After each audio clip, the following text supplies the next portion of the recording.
Друзья мои, всем привет! С вами Дина и канал Коллекция рецептов. Капуста – частый гость на нашем столе, и сейчас самое благодатное время для приготовления вкусной, хрустящей, квашеной капусточки на зиму и не только. Квасят капусту с морковью, яблоками, свеклой, клюквой, брусникой и тмином. Раньше капусту заквашивали по лунному календарю, а я предлагаю вам свой проверенный годами рецепт квашеной капусты, которую невозможно испортить. Она всегда получается с первого раза и в любой день, когда бы вы ее не приготовили. Итак, приступим. Для начала подготовим рассол. В кастрюлю наливаем 3 литра воды, добавляем 3 столовые ложки неиодированной соли с горкой и 1 столовую ложку сахара. Рассол необходимо довести до кипения и остудить. Эту процедуру я оставила за кадром. А тем временем займемся овощами. Для удобства перемешивания я беру большой эмалированный таз и натираю в него морковь соломкой. Сделать это можно на терке для корейской моркови или на обычной крупной терке. На килограмм капусты я беру 1 среднюю морковь, а вы можете взять на свое усмотрение. Хотя квасить капусту можно и вовсе без моркови, тогда она получится абсолютно белая. Морковь подготовлена, и теперь займемся капустой. У меня 2 кочана общим весом около 3 килограммов. Разрезаем капусту на 4 части и удаляем кочерышки.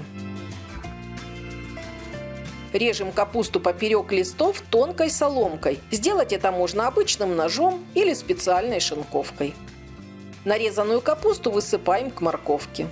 Существует одно общее правило. Для квашения подходит капуста средних или поздних сортов созревания с плотными, практически белыми кочанами высокой сахаристости. Именно такая капуста получится вкусной и хрустящей. Капусту ранних сортов не квасят. У нее зеленые листья и рыхлый кочан. Капуста нашинкована. Добавляем смесь черного и душистого перца и лавровый лист. Также по желанию можете добавить семена тмина или укропа.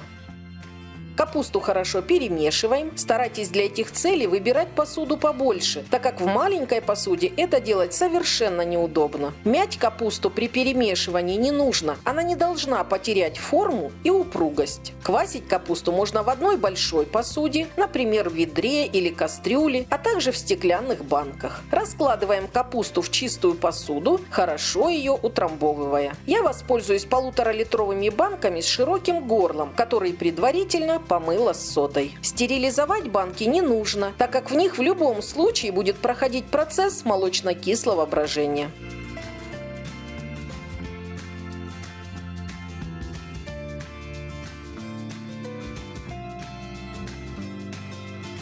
Вот таким образом я разложила всю капусту. Но перед тем, как залить ее остывшим рассолом, хочу показать вам, как хотя бы дважды в день необходимо протыкать содержимое банки до самого дна, для того, чтобы выпустить выделившийся газ. Если этого не делать, капуста может получиться горькой. Для этого можно использовать любой подходящий предмет, например, деревянную палочку или длинный нож. Заливаем капусту остывшим рассолом до самого верха. И устанавливаем в глубокую миску или поддон, так как во время брожения капуста будет подниматься и рассол перельется через край. Доливаем рассол в банки так, чтобы он полностью покрывал капусту. Накрываем банки чистой тканью или марлей и оставляем для брожения при комнатной температуре на кухне в среднем на 3 дня, в зависимости от температуры воздуха. Если у вас жарко, капуста будет готова спустя 2 дня, а если прохладно, то через 4. В течение этих дней закрывать банки плотно крышками нельзя.